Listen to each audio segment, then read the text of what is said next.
Bom, aula 14, eu mudei, coloquei uma foto que ilustra, né, uma das várias variedades de cana, tá, que são pesquisadas, não sei se aparece, tem uma plaquinha, bom, tá bem no meio, vamos lá. Aí que vocês podem ver aqui a placa RB065862, né? Geralmente, as cultivares em pesquisa, elas são apresentadas dessa forma, né? Geralmente tem duas letras ou mais, né? E os números, né? Por exemplo, a RB de Ridesa, né? Que é a rede de várias universidades, composta por várias universidades, né? Que tem laboratórios, né? De centro de pequeno centro de pesquisa. Parece que o principal centro de pesquisa da Ridesa, se não me engano, é na UFSCar, na Federal de São Carlos, no campus de Araras, eu acho, estado de São Paulo. Bom, então, como falei, né, as pesquisas visam aumentar a produtividade, né, massa, toneladas por hectare, teor de sacarose e resistência a pragas, a estresse hídrico, a excesso de água, faz pesquisa para diversas características do solo arenoso, argiloso, etc., né, e assim por diante, tá bom? Vamos lá. Eu vou aqui compartilhar com vocês a apresentação seguinte, né? Do que se trata? Ele mostra a problemática, né, que surgiu com a colheita mecanizada. Então, o que eu vou falar? Dos impactos associados à colheita mecanizada. Por que iniciou-se a mecanização da colheita? Sabe-se, né, que eu falei em vídeos anteriores, que é uma tecnologia australiana, isto é, na Austrália, já era algo praticado há muito tempo, visando a economia, né, de diminuição de despesas, né, visto que a mão de obra lá é muito mais cara que no Brasil, né, tipo de país de primeiro mundo.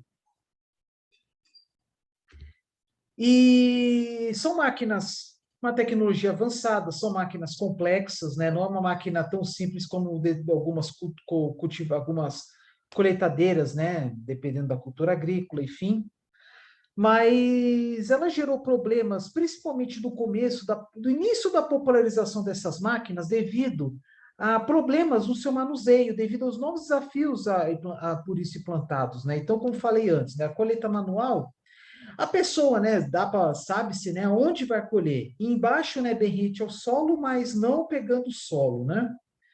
E com a colheita mecanizada, né, devido à irregularidade do desenvolvimento da cana, ela vai gerando o seguinte problema de perdas pelo fato da máquina ter colhido muito em cima, formando um toco. E esse toco ele apodrece, dificultando a rebrota. Então, o que vocês podem ver aqui a foto aqui do lado esquerdo, perdas decorrentes a esse toco e perdas devido ao fato de ter aparecido uma cana muito alta e na hora de cortar a cabeça, né, foi a cabeça mais o pedaço da cana que seria bem produtivo, tá? Problema de desregulagem, né? Isso acontece com qualquer cultura, qualquer máquina agrícola, né? Por exemplo, uma colheitadeira de grãos que está projetado aí para colher soja, pode até colher gergelim, por exemplo. Mas o gergelim, por exemplo, os grãos são muito menores, né? Então é normal, natural que as perdas sejam muito maiores. Outro exemplo, né? Não, desculpa, canola. Canola, né, que é uma planta híbrida, né, de origem canadense, né, oriunda da couza, que é uma planta muito comum na Europa, para a produção de óleo, por exemplo, né, óleo comestível e também biodiesel. Eu ia falar óleo combustível, né, mas agora estou certo. E são grãos menores, então as perdas são maiores, né, durante a colheita. Então pode ocorrer também perdas, né, no caso extremo, né, de palha, pedaço de palha e folha, onde teria que estar a cana, e também o contrário, pedaço de cana no campo. Aí vocês estão vendo aqui as impurezas, né, que eu falei anteriormente, impurezas vegetais, que são pedaços de palha e folhas, e impurezas minerais, caso de terra, tal, por causa de algum morrinho artilheiro, algum monte, algum cupizeiro que se formou, formigueiro, enfim. Embaixo do lado direito, compactação, né? Porque por onde as rodas passam, ele pode compactar o solo de uma forma que vai se tornar muito difícil a rebrota, né? Porque eu falei, cultura semiperene. E pragas, mas aí vai depender do quê? Tem pragas que se desenvolveram melhor devido ao excesso de palha, mas tem pragas que foram inibidas. Então, é um estudo que deve ser feito com vários detalhes. Aí vocês estão vendo aqui, né? Raiz parasitada, espuma. Isso decorre principalmente à presença do toco, tá bom?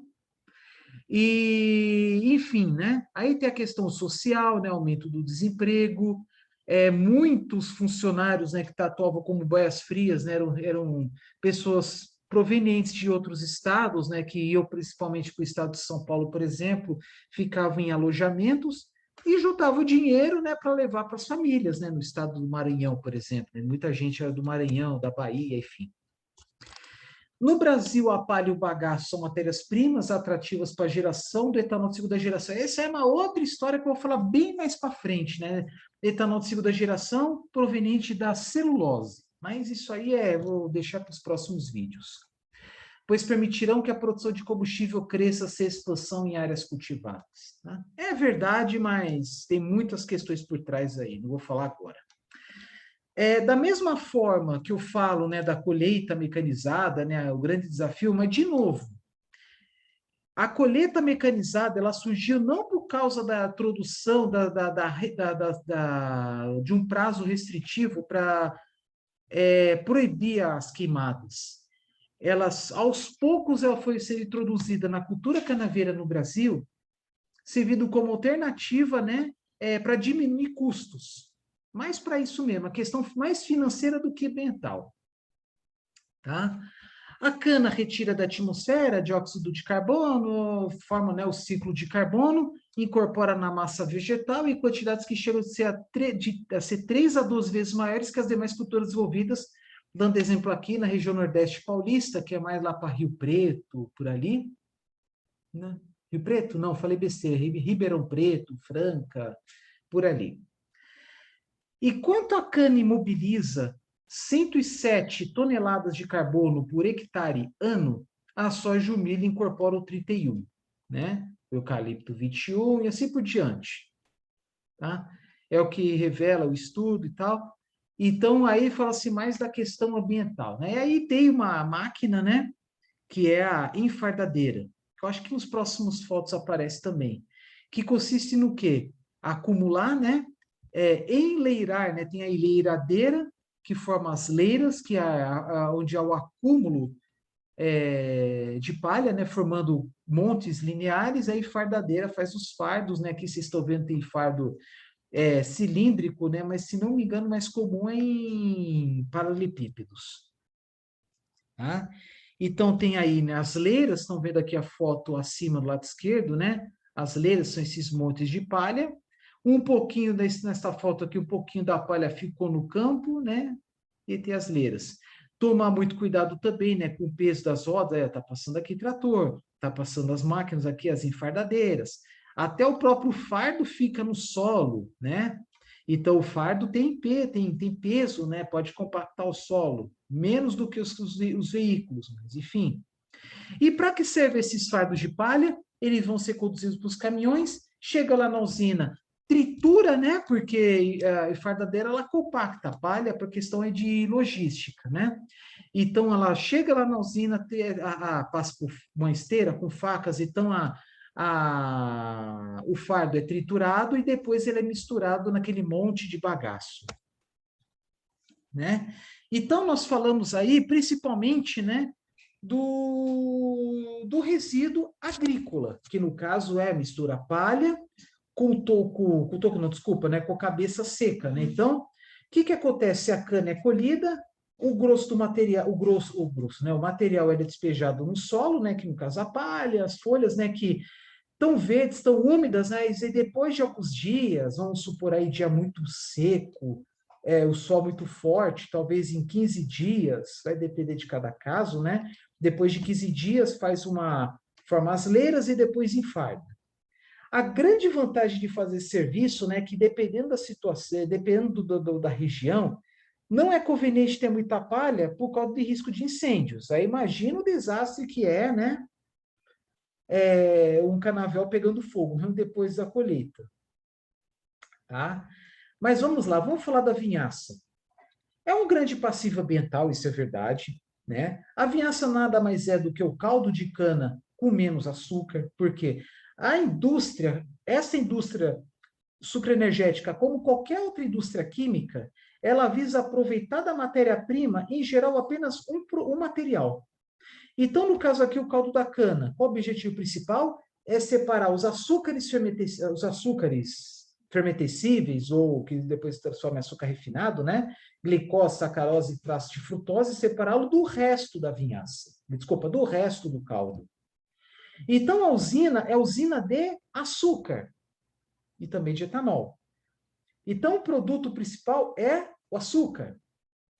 Então, é por isso que, por exemplo, para cada 1 litro, vamos colocar uma média aí, que varia muito de usina para usina, questão de produtividade, questões ambientais, questões de eficiência da colheita, etc. A cada 1 litro de etanol produzido, é produzido em média 10 litros de vinhaça, uma proporção de 1 para 10. Então, imagina o grande volume de vinhaça que há. Mas por que isso? Porque mais de 90% do caldo de cana é água. Então, claro que mais de 90% da vinhaça é água também. Só que, o que tem na vinhaça? É o que tem no caldo de cana, só que a indústria não aproveita. Eu acho que tem uma tabela aqui. Isso.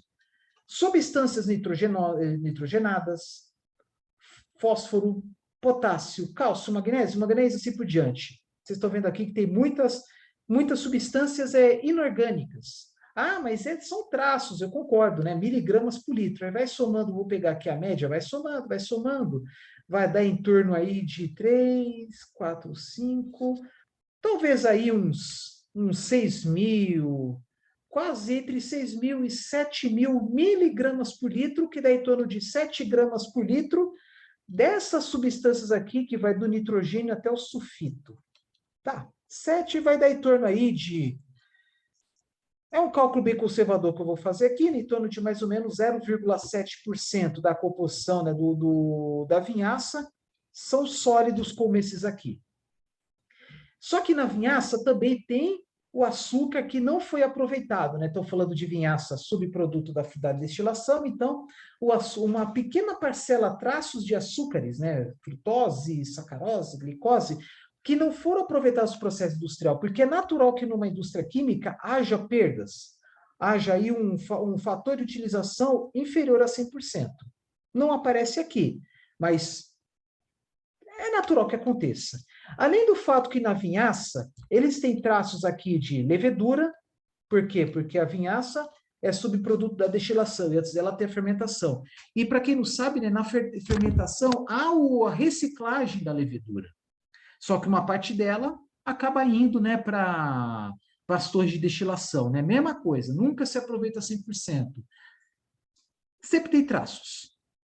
E eu não ia falar aqui, mas já que está falando, mostrando glicerol, na destilação, que é um processo posterior à fermentação, há a recuperação não apenas do etanol, mas também, lá na fermentação, né, a levedura produz um pouco de glicerol, de metanol, de álcool isobutílico, álcool isopropílico, mas são traços.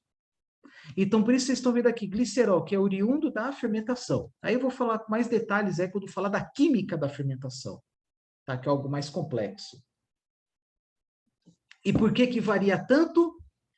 Depende da nutrição da planta. Ah, uma planta que recebeu aí um forte subsídio aí da fertirrigação, recebeu muita vinhaça para fertirrigar, ok? Uma cana que não recebeu fertirrigação. Ah, uma cana que recebeu muita irrigação. Ah, depende da época da colheita. Ah, foi colhida logo após de uma época chuvosa, de um período chuvoso, também interfere no conteúdo, no teor da vinhaça. Às vezes uma vinhaça mais aguada, menos aguada, né?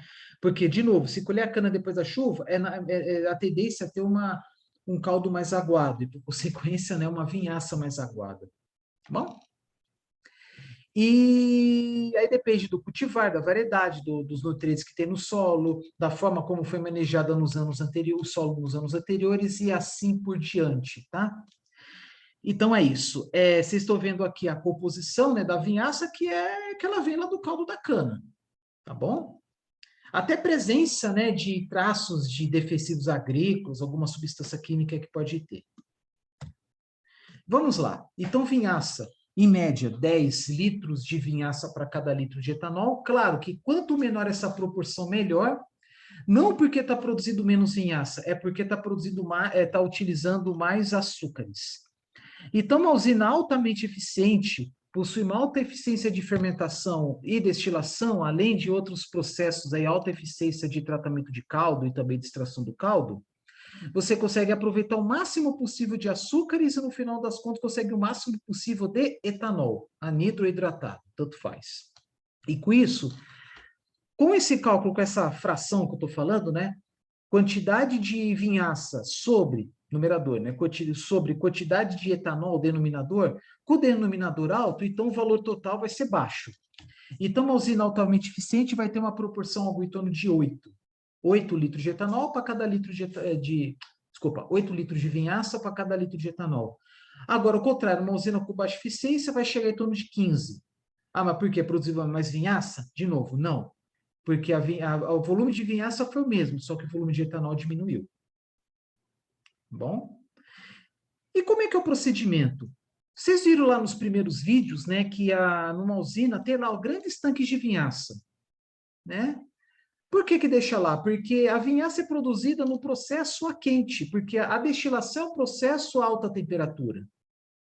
Porque ela precisa, né, o vinho, né, que é o produto que chega nas primeiras torres de destilação, ela é aquecida até uma certa temperatura, aí uns 80 graus mais ou menos, para promover a ebulição do etanol, isto é, a separação, né, do etanol do vinho.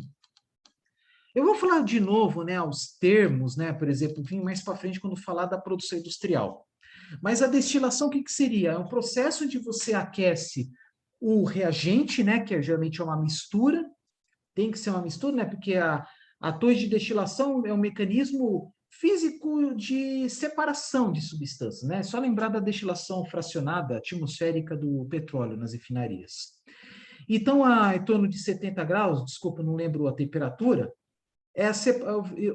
ocorre a separação, agora que eu lembrei, quase que eu falo besteira, não é a separação do etanol puro, é a separação de uma mistura de água com etanol da vinhaça. Por quê? Porque a vinhaça lá tem mais de 90% de água, é natural que tenha aí 8% de etanol, então há pesquisas aí visando aí 8 até 12% de etanol. Mas aí nas primeiras torres, você consegue aí, vamos supor, 12% de etanol com 12% de água. Vamos supor que tenha meio a meio aí, 50% de etanol, 50% água, né, no produto final das primeiras torres. Aí depois passa para outras torres para extrair ainda mais a água. Bom, vocês viram aí, né, antecipando, né, que não é apenas uma torre de destilação que consegue extrair todo o etanol necessário. É uma linha. Então, o reagente passa na primeira torre, depois passa na segunda, passa na terceira, então vai extraindo. É que nem, por exemplo, na extração do caldo por meio da moenda. Não é apenas um conjunto de rolos, tem lá vários conjuntos, né, chamados ternos. Tá? Mas no final das contas, né, essa vinhaça vai para os tanques, esfria e depois ele é conduzido por tubulações, caminhões, como vocês estão vendo aqui. Canais impermeabilizados. E há um consenso, né, que é viável economicamente transportar essa vinhaça até uma distância de 80 quilômetros. Por quê? Porque é aquela situação curiosa, né? Que você está gastando combustível, tempo, suporte e tal, se for pensar em caminhão, né? Está gastando toda a infraestrutura para transportar um produto que é predominantemente água. Tá? Então, o que vocês estão vendo aqui é tudo para transportar um produto com mais de 90% de água. Em alguns países, se não me engano, na Colômbia, não tenho certeza, é proibido a fertirrigação. Por quê? Porque tem aquela questão do impacto ambiental, porque tem alguns canaviais que estão plantados, né, total parcialmente, perto de corpos d'água perto de onde o lençol freático é raso, ou perto, né, de onde um aquífero é raso, isto é, próximo ao solo. Então, o manancial de água, quanto mais próximo ao solo, maior a contaminação. E muitas vezes esse corpo d'água, né, subterrâneo é utilizado para fins de abastecimento urbano na cidade mais próxima. Então, tem países onde isso é proibido, onde é essencial a introdução de tecnologias para a utilização dessa vinhaça. Tem duas.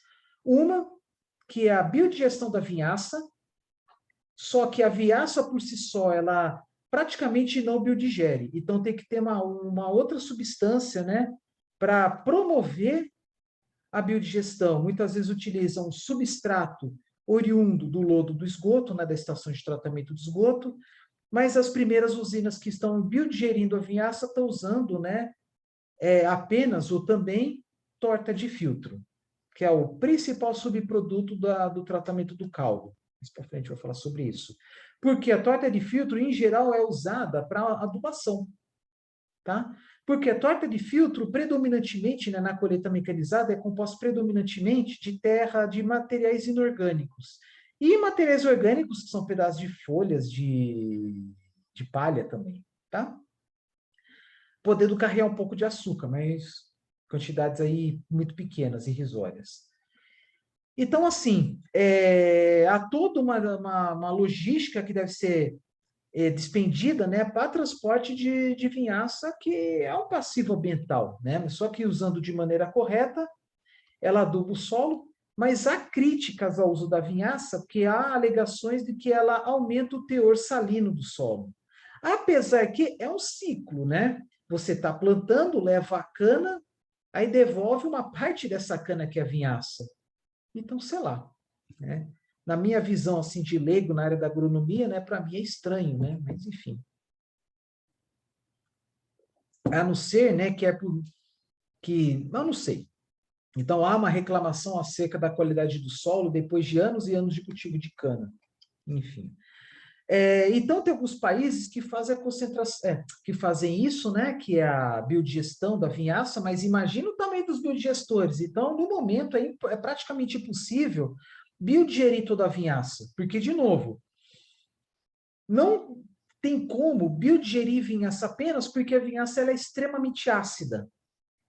E os micro-organismos responsáveis pela biodigestão, eles não resistem a um ambiente extremamente ácido. Então, tem que colocar alguma substância para facilitar a biodigestão, né, visando, em especial, aumentar o pH, tornar o pH mais neutro, enfim, ou muito levemente alcalino, ou muito levemente ácido. Tá? Então, tem uma outra tecnologia. Primeiro, que eu falei, é biodigestão, né? E segundo, concentração da vinhaça, que consiste em extrair a água da vinhaça, formando uma substância, uma vinhaça mais concentrada, podendo ser transportada por caminhões a distâncias maiores. Então, por exemplo, você pode diminuir a concentração de água, por exemplo, de 90% para 30%, vamos supor. 90% para 30%, se for, por exemplo, 100 litros de vinhaça, você já vai recuperar 60 litros de vinhaça que pode ir para o processo industrial, porque a concentração da vinhaça, como também a biodigestão da vinhaça, estão dentro da planta industrial. Tá? E como é que é essa concentração da vinhaça? Eu não lembro se está aqui nessa apresentação, mas posso antecipar que é uma tecnologia composta por várias torres, onde há uma evaporação da vinhaça a baixa pressão, porque se for forçar, por exemplo, né, a vinhaça a uma pressão de 0,2 bar, 0,2 bar é quase vácuo, né?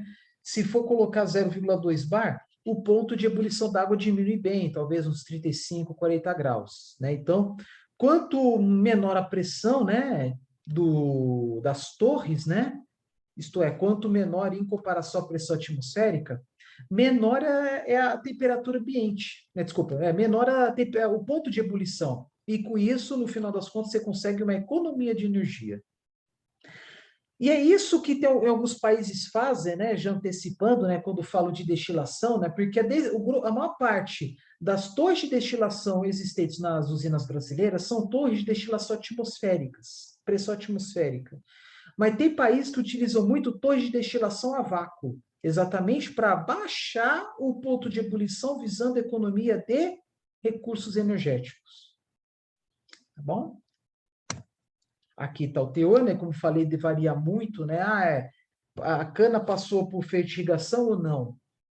Quais as características do solo? Como é que estão os nutrientes? Então, certamente esses valores mudam muito. Vocês estão vendo aqui nitrogênio de 90 a 885, sulfito de 5 a 153. Olha só que diferença, né?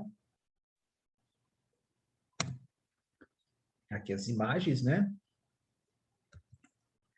Aí, de novo, né? Então, você vê assim as características, né? A composição, os dados físicos, informações físico-químicas, né? Da vinhaça, dependendo da, aí, no caso, né, dependendo, né, da forma como foi o processo de fermentação, que é anterior à vinhaça. Então, vamos lá. Composição química média da vinhaça obtida a partir da fermentação de diferentes mostos. O que é mosto? Mosto é o caldo tratado.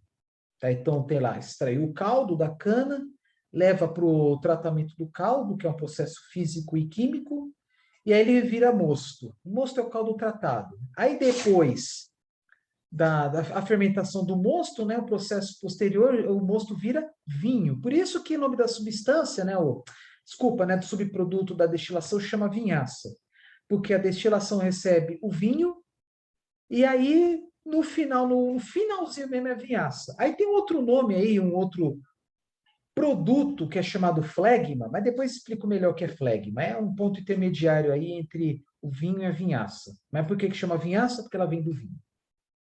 Então, o que vocês estão vendo aqui? Que há também a diferença na qualidade. Bom, como vocês estão vendo aqui na tabela, né, características da vinhaça. Aí vai depender do quê? Da origem do mosto. O mosto veio de onde? Do caldo da cana ou veio oriundo do mel final, que é um subproduto da indústria do açúcar? Então, quando esse melaço é o mel pobre ou mel final, enfim, né? Então, há uma diferença, né, na característica da vinhaça se ela vier totalmente do melaço, né, o mel final, subproduto da indústria do açúcar, que tem lá um teor de 6, 7 graus Brix de açúcar, né, algo como metade a um terço do teor de açúcar que tinha antes do processo de cristalização. Então, por exemplo, o mel final tem em torno de metade a um terço de açúcar, né, em comparação ao caldo antes da produção do açúcar. Ou vinhaça proveniente apenas do caldo, ou é misto, intermediário. Aí vocês estão vendo aqui, o pH é fortemente ácido. Tem uma variação, né? Do caldo da cana tem uma acidez maior que do melaço. Não vou entrar em detalhes aqui. Mas é ácido. Então, por isso que nos biodigestores, aí tem que colocar lá um substrato, que pode ser um lodo oriundo de outros biodigestores, ou até mesmo da estação de tratamento de esgoto, como também a própria torta de filtro ajuda. Temperatura, né, no caso da saída da vinhaça, né, sai 80 a 100 graus, mas isso é por causa do próprio processo de destilação. Para quem não sabe, né, DBO demanda bioquímica de oxigênio. Quanto maior o valor, maior é o impacto ambiental causado. Então, vocês estão vendo aqui, miligrama por litro de O2, né? Aqui vocês estão vendo, por exemplo, água potável, algumas unidades, 6, 8. Água de reuso, aquela água cinza que já não é propícia para beber, mas pode ser usada para lavar carro, jardinagem, lavar chão, né? Já é algo na casa das poucas dezenas, 20, 30. E aí, vocês estão vendo aqui, né? A vinhaça na casa das dezenas de milhares, de algo próximo ao do esgoto, tá? DQO demanda química de oxigênio, tá? Então, quanto mais poluente é um efluente, esgoto, maior a necessidade de O2, né, de oxigênio, para biodigerir os nutrientes que tem, né, desses efluentes, desse esgoto, né, para que a água esteja com o mínimo de condições. É claro que tem outros processos aí, né, de purificação, né, inserção de cloro para matar micro-organismos, filtragem, enfim, né? Aí tá. sólidos totais, né, soma dos voláteis e fixos, né, volátil, como o próprio nome diz, né, com a tendência de se decompor e volatilizar, né, formando gases, né, e fixo, que não volatiliza, né, fica sempre sólido. Compostos nitrogenados, aí, por exemplo, substância à base de fósforo, potássio, que serve muito bem aí para adubação, né? Então, por exemplo, a vinhaça concentrada, ela pode ser usada também em outras culturas agrícolas, né, sendo transportada a distâncias maiores, porque o caminhoneiro não vai estar transportando tanta água. Óxido de cálcio, magnésio, de enxofre, carbono fixo, aí tem até relação carbono-nitrogênio, enfim, né? E aí, até coloquei aqui um texto, né, que eu peguei da internet, na verdade é uma propaganda, né, uma substância com nome comercial que é esse aqui, que é um biofertilizante organo-mineral feito a partir da mistura da cinza da caldeira, da torta de filtro, fuligem de chaminé e vinhaça concentrada. Tá? Então, olha só quantos subprodutos que são gerados dentro da usina que são comumente utilizados, não é que é potencial, são utilizados mesmo no campo. Por quê? Porque toda indústria precisa fazer uma gestão adequada dos resíduos, ainda mais no âmbito do Programa Nacional de Resíduos Sólidos, que foi instituído lá para, se não me engano, 2010, talvez 2000, acho que 2010, 2011, não lembro. Em que as indústrias devem dar o destino adequado aos resíduos, né? Às vezes aterros, mas no caso aqui, a maior parte dos resíduos, como elas são orgânicas, provenientes da própria cana, então usa na adubação, tá?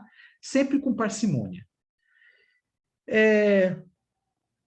Esta indústria depende que essa substância e substituição à vinhaça é mais vantajoso porque aumenta a produtividade da lavoura e reduz em 20% os gastos com transporte, consumo de combustível, porque você não vai estar transportando água, né? Ele tem 90% de carga fertilizante, enquanto a vinhaça tem 10%. Aí você pode... Essa porcentagem provavelmente é graus Brix, né? Então, uma substância com 90% graus Brix é 90% de sólido, 10% de água. Vinhaça é exatamente o contrário.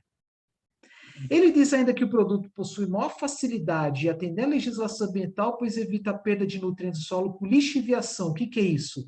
Uma chuva torrencial levar os nutrientes superficialmente e cair direto no rio, no lago. Isso chama lixiviação. Substitui parte o uso de fertilizantes minerais sintéticos, elimina o mau cheiro da vinhaça. Até esqueci de falar. A vinhaça também é usada, né, para abaixar a poeira na estradas de terra. O cheiro é bem desagradável, um cheiro ácido. Tá? Foi isso que eu já passei por isso também. Estava no carro bem perto de um caminhão, estava despejando vinhaça. Coisa maravilhosa, para não dizer o contrário, né? Então, a vantagem, né, da vinhaça concentrada, né, ela é um produto mais sólido, né? E a dissolução dela no solo, ela é mais demorada, por ser algo mais pastoso. É a mesma coisa, por exemplo, você jogar, um produto líquido, por exemplo, sopa no solo, ele vai se dissolver rapidinho no solo. Se jogar mel, ele demora mais, né, para dissolver, né? Então, a vinhaça concentrada é quase como um mel, né? Ele é bem pastoso, né? Claro, depende muito do grau de extração da água. E ele fica no solo absorvido de uma forma muito mais lenta. E claro que depende, que a dissolução ajuda muito, né, com a presença da chuva.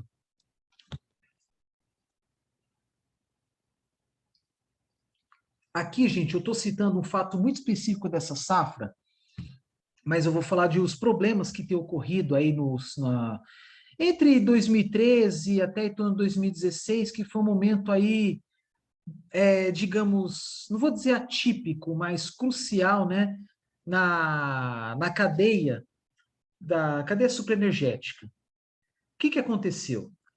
Houve vultosos investimentos do setor no Brasil, especialmente na região Centro-Sul, até mais ou menos 2013, 2014. Tá? Construção de novas usinas, reforma das existentes, retrofit de casas de máquinas, modernização, no caso, retrofit, modernização de caldeiras, turbinas a vapor, etc. Só que surgiram alguns problemas, não que nunca aconteceu, sempre aconteceu e sempre vai acontecer. Pensa na seguinte situação. Num determinado ano, há uma quebra da safra. E aí vai ter uma queda do rendimento no setor. E aí diminui o faturamento, diminui a quantidade de dinheiro sobrando, diminui no ano seguinte diminui a renovação do canavial. Diminui a renovação do canavial, a tendência é o quê? A produtividade da cana cair. Aí forma uma reação em cadeia. Então, quando fala, né, impacto sobre a produtividade agrícola, o primeiro que eu falei, né, mecanização. Porque foi uma mecanização, né, de certa forma empurrada. Isso aí até destoa um pouco o que eu falei agora há pouco. Por quê? Porque eu falei agora há pouco que os empresários eles foram adquirindo aos poucos as máquinas, visando economia, visando, né, diminuir gastos com mão de obra. Basicamente isso. Tá? Então, foi a intenção de diminuir os gastos com mão de obra. Só que, até antes da proibição das queimadas, que geralmente, né, se deu, né, um prazo aí de 5, 10 anos, né, para o setor produtivo se adaptar. E mesmo assim houve alegação aí, reclamações, né, de que foi um prazo muito curto. Então foi algo muito forçado, né, porque o ideal, né, que eles vão comprando as máquinas aos poucos, para capacitar as pessoas aos poucos, não necessitando, né, de construção de plantas industriais para as máquinas e implementos agrícolas, etc., para depois desativar. Então, o que aconteceu? Então, houve uma expansão muito rápida da produção nas indústrias de colheitadeiras e insumos, etc., né? Para depois ter uma queda rápida das vendas. E aí destabilizou esse setor da economia, aí, né? Essa indústria automotiva. Então, claro, que o ideal seja um serviço feito aos poucos. Então, aos poucos, os produtores foram adquirindo as máquinas, né? Porque, claro, né, uma tecnologia nova, né, para obter mão de obra é muito complicado, né, para não dizer dificílimo. Então, quando foi introduzida aí a proibição das queimadas no estado de São Paulo, pouca gente sabia mexer com colheitadeira mecanizada e menos ainda, tinha poucos profissionais para ensinar. Então, o que aconteceu? Vários desses funcionários, né, que trabalham com colheitadeiras viraram professores. Aproveitaram, né, um mercado crescente, mesmo que de uma forma forçada. Aí o que aconteceu? Inicialmente, um manuseio inadequado dos veículos, gerando o quê? Pisoteio. Então, a mecanização, né, gerou diversos problemas que eu já falei anteriormente. Compactação do solo, corte e alturas erradas da cana, e, por consequência, aumento das pragas, entre outras coisas que eu já tinha falado antes, né? E aí, vamos lá.